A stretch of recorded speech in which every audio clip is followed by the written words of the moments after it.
রাখতাম, অফকোর্স দেখতাম সবকিছু। মেইন জিনিসটা হচ্ছে যে আপনাদের মতো এত মানে কি বলবো, মানে very energetic, inspirational, very brilliant এই যে এই তরুণরা যারা আছেন, এটা নতুন পার্সোনালি আমি নতুন ভাবে দেখছি। কারণ খবরেও যখন টিভিতে দেখি, নাহলে খবরের কাগজ খুলে দেখি, আপনাদের মতো ওরকম মানে মানুষটাকে হাইলাইট করা হয় না। It's very much sort of হয়তো বা একটু অফ আ সার্টেন এজ, আমাদের মা বাবা বয়সী, কিন্তু আপনাদের মধ্যে যে এত মানে আইডিয়াস আছে, এনার্জি আছে, এত কিছু করার মানে ইচ্ছা আছে।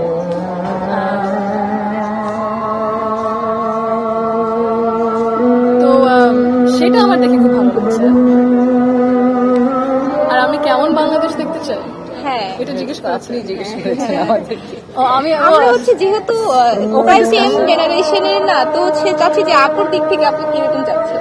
আমি কিরকম চাচ্ছি মানে বাংলাদেশ যেন মানে সবার জন্য হয়, ইনক্লুসিভ বাংলাদেশ, যেখানে বিভিন্ন মানুষেরা তাদের বিভিন্ন ধরনের মত আদর্শ প্রকাশ করার মানে স্বাধীনতা থাকে ওইটা, এবং মানে ডাইভার্স ওপিনিয়ন। মানে বাংলাদেশ তো সবসময় একটা মানে it's had so much culture and heritage and ideas, different types of people, বিভিন্ন ধরনের, ওটাই ওই জিনিসটাকে যেন আমরা হারিয়ে না ফেলি।